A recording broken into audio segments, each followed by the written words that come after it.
so many things that are untoward, even evil. But we ask, according to Isaiah 50, verse 4, that you would give us the tongue of the learned, that we should know how to speak to the heart of this nation. Give us a word in season to him that's weary, and waken us morning by morning, God, that we would hear and speak. We have a great, courageous president who's a problem solver. And let him speak as your mouthpiece and act as your instrument. And we thank you for this time. Amen. Amen. Thank you very much, Bishop. Thank you. Thank you very much. I want to thank you, Bishop, and thank you very much, Pastor. That's great. And we're going to be discussing some pretty important things today, I think. It's all important, but the timing of this is very appropriate. This was set up actually a long time ago, but the timing is very appropriate. We are here to listen to community and faith leaders. We're going to be hearing from a lot of the good ones, some of the great ones, but a lot of the good ones, and to present our vision of advancing the cause of justice and freedom. From day one, I've been fighting for the forgotten men and women of America, and I think we've been doing a great job of it. We've been doing a lot in many other ways, but it gets lost a little bit sometimes. Bishop, you know that. It gets lost. We've done so much, and a lot of the things that we've done that we're very proud of gets lost. Like, we got criminal justice reform passed, and they've been trying to do it for many years, and they haven't been able to. It's all passed. We secured permanent and record-setting funding for HBCUs, that's historically Black colleges and universities. It's all done. We created tens of thousands of jobs with opportunity zones. Tim Scott, and we had a great senator from South Carolina that many of you know. He came with an idea, and I thought it was a great idea, and we got it done. A lot of people said that could never happen, but nobody thought it would be successful like it is. Tens of thousands of jobs and investment in communities where that money wouldn't go. And we achieved the lowest Black unemployment in the history of our country prior to the plague coming in from China. And we'll get it back again soon. It'll happen soon. That'll happen very soon. In recent days, there's been vigorous discussion about how to ensure fairness, equality, and justice for all of our people. Unfortunately, there are some trying to stoke division and to push an extreme agenda which we won't go for, that will produce only more poverty, more crime, more suffering. This includes radical efforts to defund, dismantle, and disband the police. They want to get rid of the police forces. They actually want to get rid of it. And that's what they do, and that's where they'd go. And you know that, because at the top position, there's not going to be much leadership. There's not much leadership left. Instead, we have to go the opposite way. We must invest more energy and resources in police training and recruiting and community engagement. We have to respect our police. We have to take care of our police. They're protecting us, and if they're allowed to do their job, they'll do a great job. And you always have a bad apple no matter where you go. You have bad apples, and there are not too many of them. And I can tell you there are not too many of them in the police department. We all know a lot of members of the police. I was listening today, and a friend of mine was on, very important person, said some of the best people he's ever met are policemen, law enforcement people. And they're taking care of people that in many cases they never even met before. And at great danger, at great risk. They get shot for no reason whatsoever other than they're wearing blue. They get knifed. You saw that the other night. It was a horrible thing. But there is no opportunity without safety. In Chicago, 48 people were shot and 18 people were killed in one day, Sunday, May 31st. Think of that. 48 people shot, 18 people killed. You don't hear about it too much. Every child should be able to grow up in a safe community, free from violence and fear. They've taken a lot of the police protection away in Chicago, and they have great, great police in Chicago. I know Chicago very well, but they're not allowed to do what they can do better than anybody. They could do the job very easily. Americans are good and virtuous people. We have to work together to confront bigotry and prejudice wherever they appear, but we'll make no progress and heal no wounds by falsely labeling tens of millions of decent Americans as racist or bigots. We have to get everybody together. We have to be in the same path, I think, Pastor. If we don't do that, we have problems, and we'll do that. We'll do it. I think we're going to do it very easily. It'll go quickly, and it'll go very easily. We have so many different elements of strength in this country. We have such potential in this country. We have the greatest potential. We have the greatest country in the world. But we get off subject. We start thinking about things that don't matter or don't matter much. And the important things we don't even discuss. But we're here to discuss some very important things today. Politicians make false charges, and they're trying to distract from their own failed records. They have some very bad records. And these are usually the ones that cause the problems or can't solve the problems. These are the same politicians who shipped our jobs away and took tremendous advantage of all Americans, but African-American middle class. So much of that wealth and that money and those jobs went to China and other countries, and they get trapped. They get trapped. They get trapped in a government morass. They get trapped in bad government schools. So I'm going to be announcing 4 steps to build safety and opportunity and dignity. First, we're aggressively pursuing economic development in minority communities. We're doing it very powerfully. We've done it with opportunity zones, but we're going to go above that. At the heart of this effort is increasing access to capital for small businesses, and that's with minority owners in Black communities. And we're going to get it done, and it should have been done a long time ago. It's been very difficult, very, very difficult for some people. Been unfairly difficult. Second, we're confronting the healthcare disparities, including addressing chronic conditions and investing substantial sums in minority-serving medical institutions. We have medical institutions in some areas of our country that are a disgrace. I was going to say not up to standard. They're much worse than not up to standard. They're a disgrace. Take care of it. Third, we're working to finalize an executive order that will encourage police departments nationwide to meet the most current professional standards for the use of force, including tactics for de-escalation. Also, we'll encourage pilot programs that allow social workers to join certain law enforcement officers so that they work together. We'll take care of our police. We're not defunding police. If anything, we're going the other route. We're going to make sure that our police are well-trained, perfectly trained, to have the best equipment. Yeah.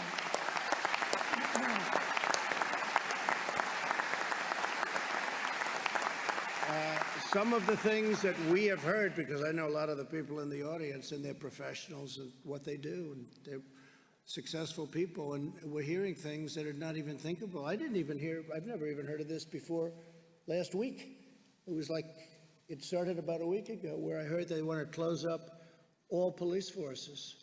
That's what their attack on a very liberal governor in the state of Washington is. We want the police force closed.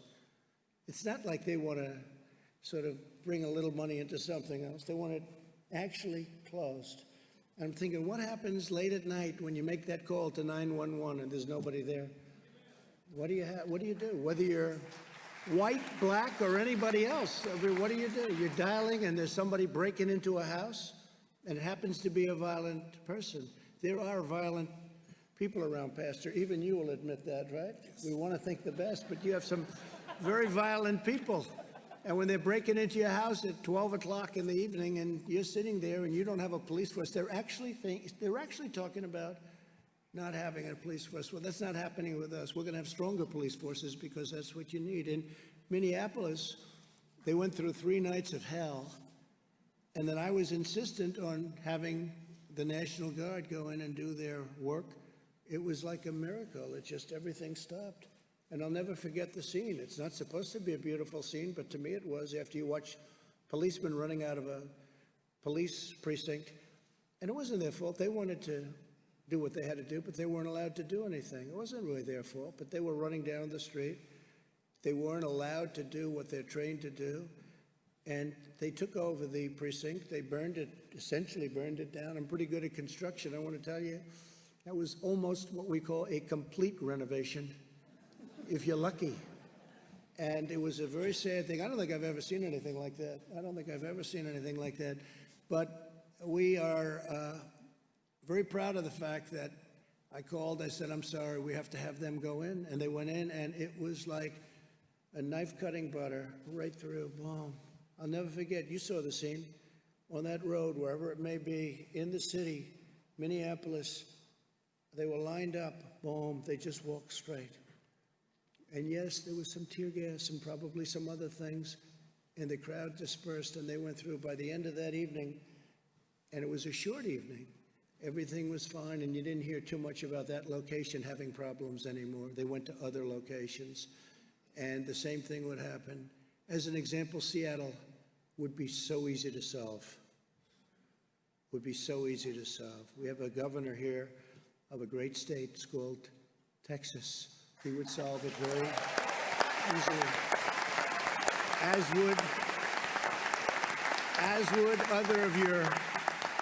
would other of your political leaders, including your lieutenant governor. They would solve it very easily. It's a lot of it's common sense. I don't even think it's courage. I think it's probably more courageous the other way, because I wouldn't want to be doing it the other way. It's very unsafe. So I just want to tell you that we're working on a lot of different elements having to do with law, order, safety, comfort, control. But we want safety. We want compassion. We want everything. What happened 2 weeks ago was a disgrace when you see that. What happened on numerous occasions over the last 2 weeks, people were killed. A number of people were killed, and it was very, very terrible and very, very unfair. A number of them were police officers, and it was a very unfair situation. We don't want to see that. And with strength, you wouldn't even have that. They wouldn't be in a position to do the kind of damage that they've done. They've destroyed people, they've destroyed businesses, they've destroyed African-American owned small businesses that hopefully they're going to come back. We're providing funding for a lot of small businesses, and hopefully we'll be able to get everybody online and get funding to be able to open up their stores and their small businesses again. But we're working to finalize an executive order that will encourage police departments nationwide to meet the most current professional standards of force. And that means force, but force with compassion. But if you're going to have to really do a job, if somebody's really bad, you're going to have to do it with real strength, real power. And I said, and people said, oh, I don't know if we like that expression. I said, we have to dominate the streets. You can't let that happen, what happened in New York City, the damage they've done. You have to dominate the streets. And I was criticized for that statement. I made the statement, we have to dominate the street. And they said, oh, that's such a terrible thing. Well, guess what? You know who dominated the streets? People that you don't want to dominate the streets. And look at the damage they did. So I'll stick with that, and I think most of the people in this room, maybe every person in this room will stick with that. And we're doing it with compassion, if you think about it. We're dominating the street with compassion because we're saving lives and we're saving businesses. We're saving families from being wiped out after working hard for 20 and 30 years. I saw the one woman, she worked 35 years building a store, and in one night it was totally wiped out. It's terrible. And fourth, we're renewing our call on Congress to finally enact school choice now. School choice is a big deal. Because access to education is the civil rights issue of our time, and I've heard that for the last, I would say, year, but it really is. It's the civil rights issue of our time, when you can have children go to a school where their parents want them to go. And it creates competition, and other schools fight harder because all of a sudden they say, wow, we're losing it. We have to fight harder. It gets better. So many different ways. But there are groups of people against that. You have unions against it. You have others against it. And they're not against it for the right reasons. They're against it for a lot of the wrong reasons. And we're going to get that straight. Now, we've done a lot of it. We've had tremendous success with choice.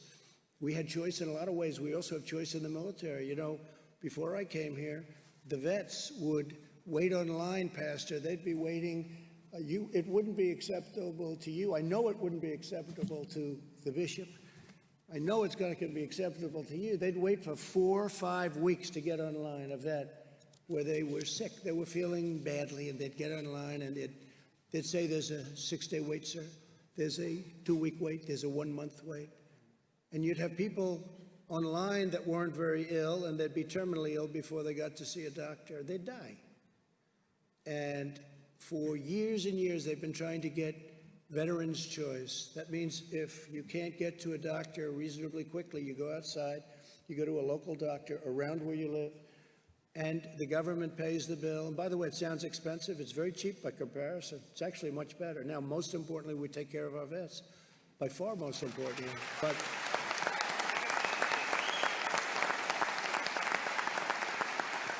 But it's one of those many cases where it's actually less costly and better.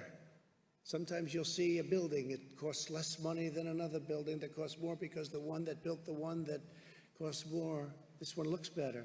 The one that's cheaper, it looks better. They say, how much more did you spend for that building? Actually, we spent less. You can do that. It's called, you have to know what you're doing, if you know what you're doing. That's only good for the real estate people in here, of which there are plenty, by the way. So I just want to thank everybody.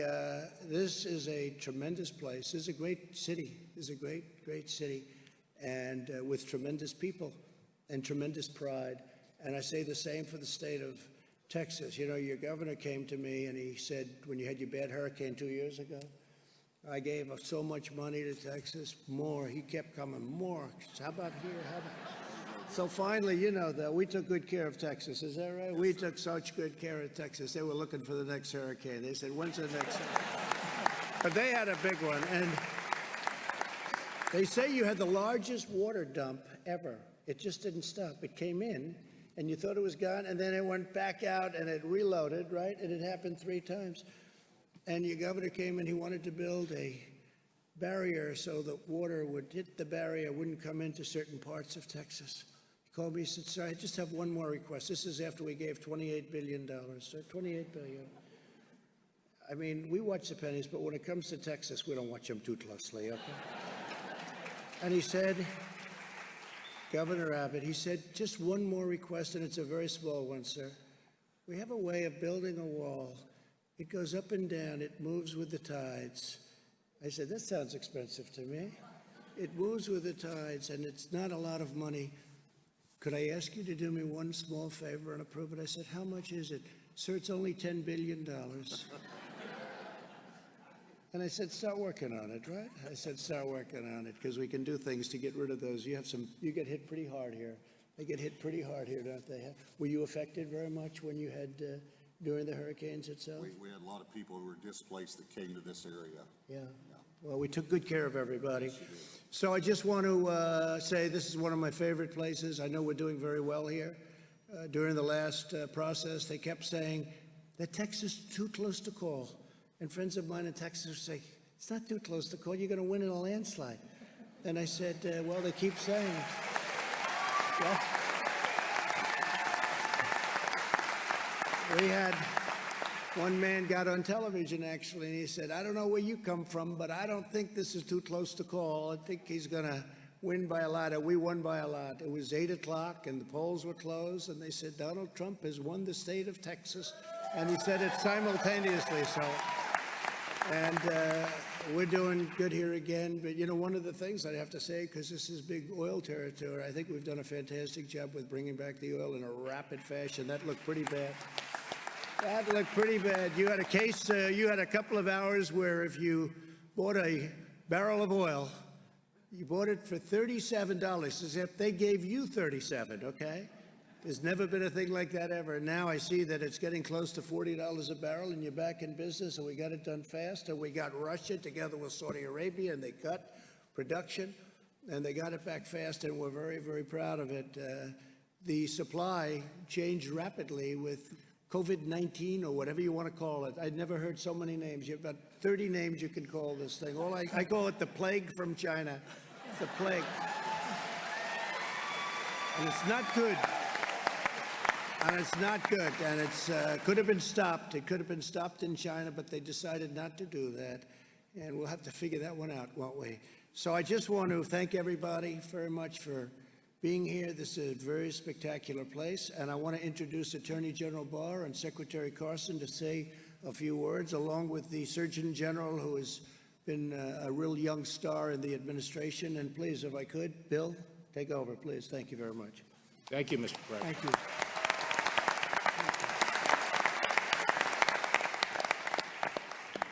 Thank you, Mr. President, and thank you for convening this discussion. And I'd like to thank the many impressive leaders, civic leaders, religious leaders, and colleagues from law enforcement who are here.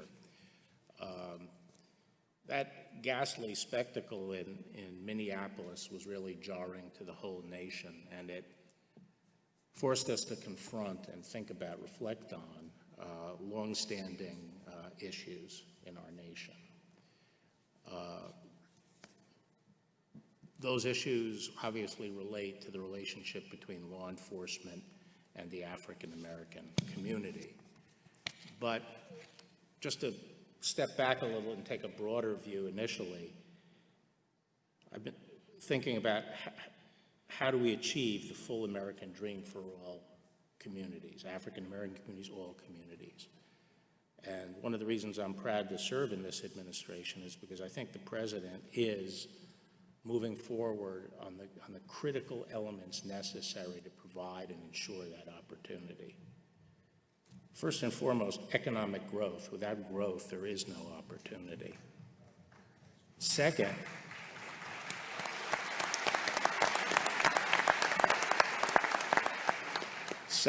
education. I think Condi Rice said a few years ago, it's the civil rights issue of our time, because without a good education, we are not allowing our young people to seize their opportunities and pursue their dreams.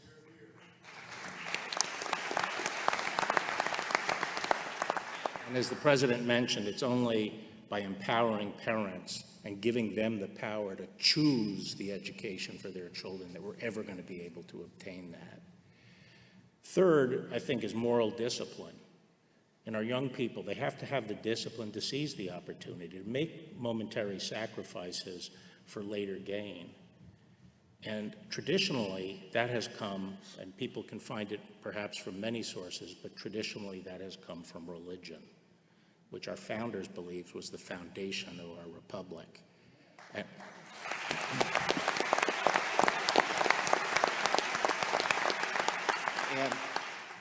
And we have to stop policies that undermine religion or relegate religion out of the public square.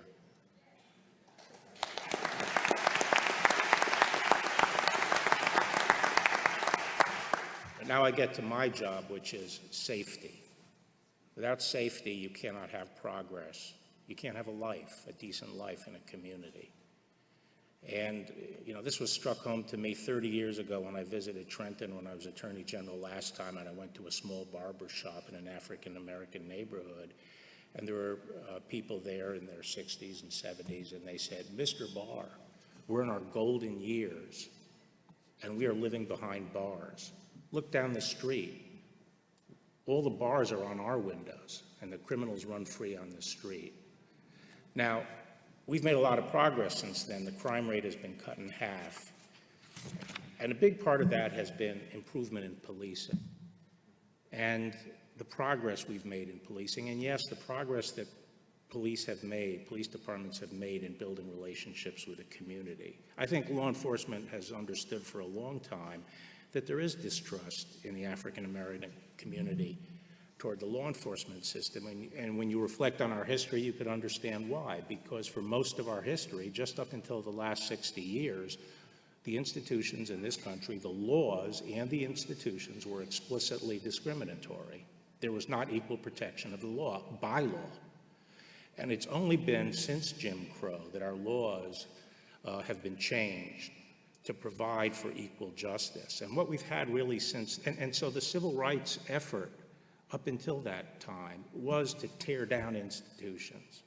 But I don't think now is the time to be tearing down our institutions, because we've been on a march for the last 50 years of reforming our institutions. And we don't need to tear them down. We have to be mature about this, and when we see problems, we have to redouble our efforts to reform our institutions and make sure they're in sync with our values. And I don't think anyone who's honest would deny that we've made a lot of progress in policing. over the last 50 years. And in fact, you know, one of the things about this episode in Minneapolis was how fast both the state and federal law enforcement responded to dealing with that action. So I think that while we saw something very bad, it has helped perhaps galvanize the will of the country to bring good out of that. And we can't let that incident obscure the fact that progress has been made, that policemen are by and large, by overwhelming majority, good, decent people who care about their community and put their lives on the line for us, their neighbors.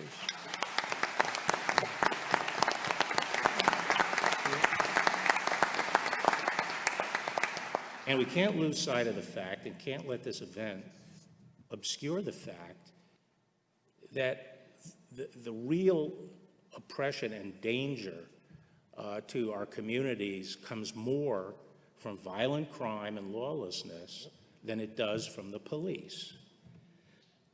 Now, we've never had a president who was more committed to reforming law enforcement, and he's done that with the First Step Act and with the first police commission since Lyndon Johnson. And I'm very optimistic about, you know, what we're going to be able to do, given his leadership, but also given the leadership of our police forces, which around the country increasingly have become better and better led. I think the police profession is itself committed to addressing the issues that we saw in Minneapolis and completing the process of professionalizing policing in this country. And as the President said, we're working on a number of things through the commission that he set up and also through an executive order to propel that process even faster by looking at how we can encourage the adoption of guidelines about the use of force that are acceptable both to the community and to the police profession, but also to encourage certification of police forces, and also through such activities as increasing grants to encourage the use of co-responders. More and more our police are being asked to deal with problems that you know hasn't previously been the problem of law enforcement. They have to deal with homeless people. They have to deal with a lot of mental health issues. They have to deal with you know, drug addiction, the drug addicts and so forth. And providing some additional support to the police in these areas is going to be important. So let me just say that the Department of Justice is committed to support the President's efforts here, do all we can to bring good out of this bad incident. Thank you. Thank you, Bill. Thank you.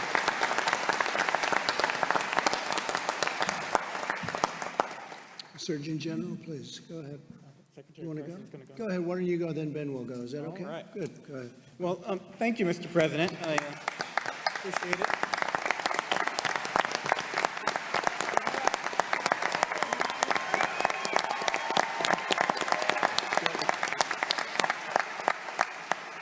Thank you, everyone, for coming today. Thank you to the panelists. I just want to start off by saying that many people across the country and across the great state of Texas are hurting right now due to the tragedy that occurred to George Floyd. And I just want to extend my condolences to the Floyd family and to the entire Texas community, because I know that you all live together, you work together, you play together, and you hurt together here in Texas. And so I want you to know that I feel that for you.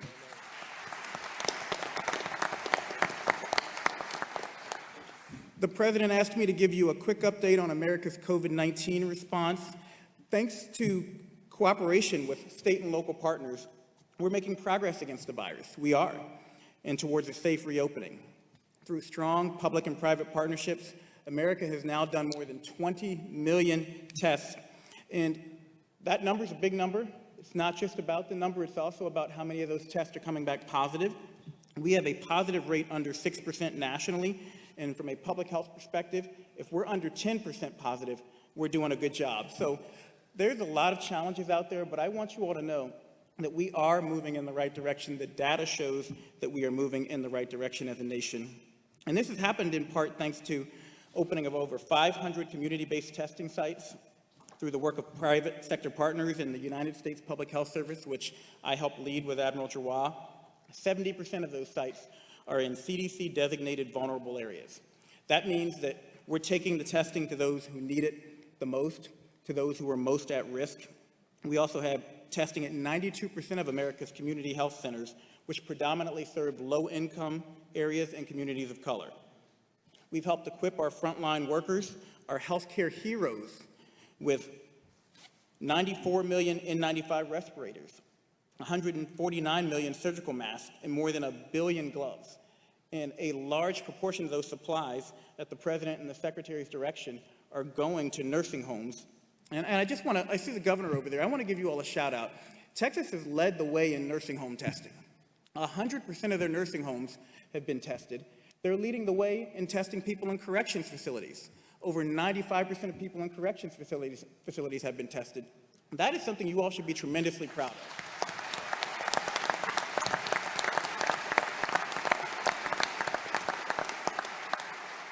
And these efforts have allowed states to proceed with a safe reopening while we work with states to monitor the incoming data.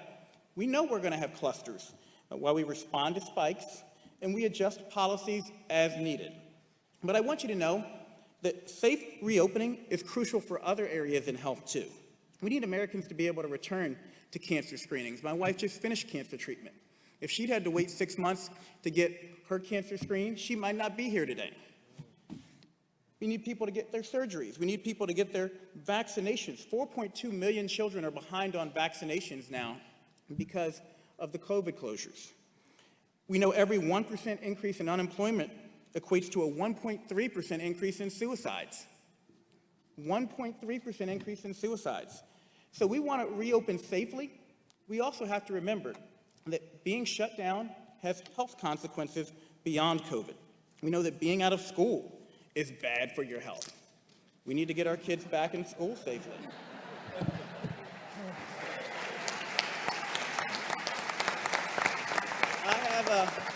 I have a 15, a 14, and a 10-year-old, and so can you tell I've been saying that a lot? But we know that COVID-19 has a tragically disproportionate burden on communities of color. Black Americans hospitalized at 4.5 times higher rates than whites. Hospitalization rates 3.5 times higher for Hispanics than whites and 5 times higher for American Indians and Alaska Natives. The fact is, this virus is exploiting and exacerbating pre-existing health disparities, and these disparate outcomes and opportunities for health are in part the anger, the frustration, and the fear that we're seeing manifest in protests around the country. And that's why it's important for people to know that beyond talking about the problem, at the President's direction, at Secretary Azar's direction, HHS and the White House Opportunity and Revitalization Council, or WARC, are focusing resources on minority communities. HHS recently allocated $15 billion to Medicaid providers and $10 billion to safety net hospitals, both groups of providers that disproportionately serve Americans of color. And I spent the last 10 years working at a safety net hospital, Eskenazi Hospital in Indianapolis. I can tell you, those are the places that are doing the work. Those are the places that, at the President's direction, we're focusing our resources towards. We're working with the Consortium of Black Medical Schools to fund and scale local efforts in communities that, again, reach communities of color. CDC now requires all testing data reported by states include information on race, ethnicity, and zip code, so we can continue to further refine and focus our strategy on the hardest hit communities. CMS is deregulating telemedicine to make ongoing care for many medical conditions safe, accessible, and convenient for the patients and for healthcare professionals. Again, we can't afford to let people continue to go without their care. And the administration's emphasis on public-private partnerships is allowing us to progress towards a vaccine and treatments at a record pace as a part of Operation Warp Speed. I want to add that SAMHSA has just funded 3 community behavioral health clinics right here in Texas with the CARES Act funding. Some of your congressional representatives are here. I want to say thank you to you all for passing that into the President for signing it to address COVID-19 and behavioral health needs. These facilities integrate mental health, substance abuse treatment, and physical health care in one setting and provide 24/7 crisis intervention services. Another notable mental health awareness training grant is in Austin, where funds are used to train community health officials, including law enforcement, and we have many of them in the crowd today, on recognizing signs and symptoms of mental illness and mental health crises and how to help an individual who's struggling. That's all part of reform. That's all part of reform in the positive direction, giving our frontline workers the tools and the training they need to be able to take care of these difficult situations. As Mayor Sylvester Turner said at George Floyd's funeral, we must encourage business leaders to invest in our underserved communities, and that's what the White House Opportunity and Revitalization Council is all about. I have an upcoming Surgeon General's report on community health and economic prosperity, which aims to mobilize businesses to invest deeply and over time in the health of their communities. Finally, to focus on chronic conditions that disproportionately impact Black and brown people and may worsen because of COVID, Secretary Azar has instructed my office to accelerate the release of 2 calls to action, the first on maternal health, addressing the fact that women of color suffer more complications and a much higher risk of dying around childbirth. Black women are 4 to 5 times more likely to die around childbirth than white women. Native American women are more likely to die around childbirth than white women. And that's after you control for income, after you control for education, after you control for every known factor that we have. My second call to action is on hypertension control for all Americans. Hypertension is common, it's costly, and it's treatable, and yet control rates are low and stalled, especially in communities of color. So I just want to close by saying that as we reopen, the basic public health recommendations we've emphasized remain important. We've flattened the curve, but that doesn't mean that COVID has gone away, that it's any less contagious, that it's any less deadly to vulnerable communities. So if you don't want to listen to me, listen to Hall of Fame pitcher Nolan Ryan. Nolan Ryan filmed a PSA at the governor's direction, and he said, number 1, wash your hands. Wash them more than you've ever washed them before in your life. Number 2, follow your local and state guidelines around social distancing. This virus likes to spread person to person. So the more we can keep distance between people, especially people we don't know, the harder it is for this virus to transmit. And number 3, this isn't me speaking, this is Nolan Ryan, Hall of Fame pitcher here. When you're in a public place where it's difficult to keep a distance, like the grocery or pharmacy, the CDC recommends wearing a face covering to protect your neighbors in the event that you have COVID and you don't know it. Up to 50% of people who have COVID are asymptomatic. So thanks to the hard work of so many healthcare and public health professionals and the commitment of the American people, I want to reiterate, because you don't hear this enough, that we are making huge progress in the fight against COVID-19. And as a member of the task force, I can tell you that we frequently talk about the great work Texas has been doing up until this point to keep the people of Texas safe, to keep the most vulnerable members of their community safe. And with every American's help, with your help, Texas, we'll keep making progress. We're going to beat this virus. And thank you for the opportunity, Mr. President. Thank you, Texas. Thank you very much, Surgeon General. Thank you.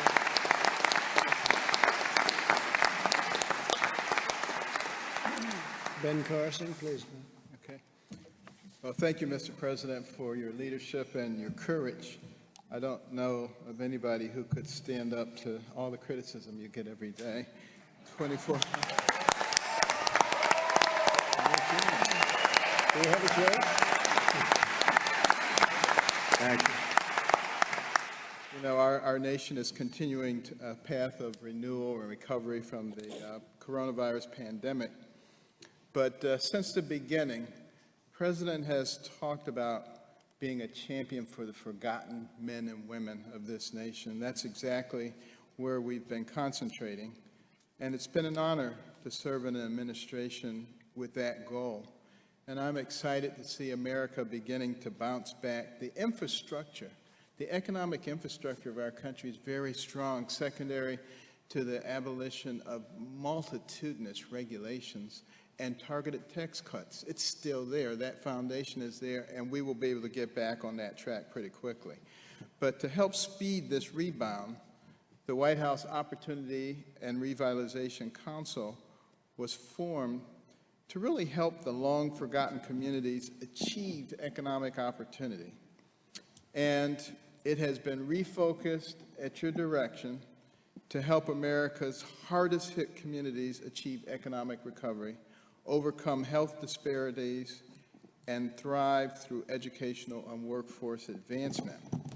Now, to stimulate economic development and entrepreneurship, the Council has worked to set aside additional payment protection funding for our nation's low-income minority communities and provided technical support to help these communities to access this funding. They have stated that during the first round, the money wasn't getting to them. We are addressing that, and I want to thank all the different agencies. Virtually every governmental agency has contributed significantly to refocusing and addressing these problems. The groundbreaking initiative known as Opportunity Zones, which encourages long-term investment in the forgotten communities, will also be expanded to include more of the underserved areas. Another major initiative improving health and public safety comes with several administrative and legislative proposals. For example, we believe both telemedicine and increased use of mobile care can be major catalysts in our mission to overcome health disparities in underserved communities. Those are things that can actually be done very rapidly to bring health care to people who've previously been neglected. And to further this effort, we're also committed to reforming the infrastructure of our public health data system, addressing chronic conditions in at-risk populations, and working to address food insecurity in underserved communities. That means healthy foods at reasonable prices that are accessible. But one of the things that I just mentioned, the data collection, we have 50 states and we have territories in Washington, D.C., and we have all of those many different healthcare collection systems. And we are working to homogenize all of that, and will make it much easier for us to identify quickly health issues and to be able to address them very quickly. Other legislative proposals, such as advancing national broadband access and investment in minority-serving medical institutions, will also play a major role in improving the well-being of these forgotten communities. Making sure that we have broadband access will give access to remote learning. We will have the possibility of taking the very best biology teacher, and instead of putting them in front of 30 students, putting them in front of 1 million students, so that those students who've been neglected during all this time and relegated to places where they're not getting an appropriate education will be able to access those things. But to guarantee the fruits of these efforts and that they're long-lasting, we understand the need to go forward with a long-term view through our focus on education and workforce development. Education and workforce development is what leads to real independence for people. And the Council supports empowering disadvantaged students with dual enrollment opportunities, the creation of new short-term education and career pathways, and increased access to capital for our nation's HBCUs. School choice measures, presidential scholarships, and second chance Pell Grants to reintegrate formerly incarcerated individuals are initiatives that will prove valuable investments in our country's human capital. And we must remember these innovative new approaches in education and workforce development are nothing less than an investment in our future. We only have 330 million people in this country. Sounds like a lot of people, but compared to China, it's a quarter of what they have. India, it's a quarter of what they have. And we have to compete with them in the future. So we need to develop all of our people. And, education in particular played a big role in my development. I was not a particularly good student, and that's putting it mildly. Everybody thought I was stupid, except my mother. She was always saying, Benjamin, you can bring home much better grades than this. But I would agree that I could, but I didn't. But interestingly enough, my mother studied the homes that she cleaned as a domestic. She came from nothing, my mother. 24 children, got married when she was 13, dire poverty, discovered her husband was a bigamist. but she was still smart enough to study those people who had these beautiful homes, and she figured that the reason they did so well is because they were well educated, and they read a lot, and they didn't watch a lot of TV. So she came home and imposed that on me and my brother. And we were not happy campers, let me tell you. If it were today's world, we would have called social services and they'd taken her away.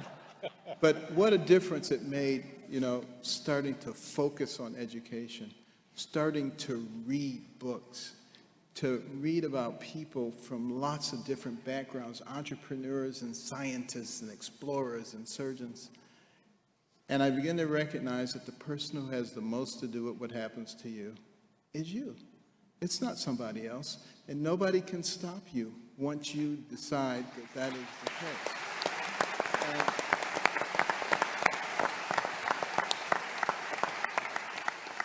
And that's why with the council, there is so much emphasis on education, because it doesn't matter where you came from. You get a good education and you write your own ticket. And we must reject those people who are trying to prevent school choice, who are trying to prevent the presidential scholarships, all the things that are there to empower people. And you will see a lot of that coming out of this administration. And, these investments in innovation give me a tremendous amount of hope for the future of this nation. Mr. President, under your leadership, I'm confident that the American people will emerge stronger from this pandemic and more determined than ever. And we, the people, will recognize, despite all the forces to the contrary, that we are not each other's enemies. And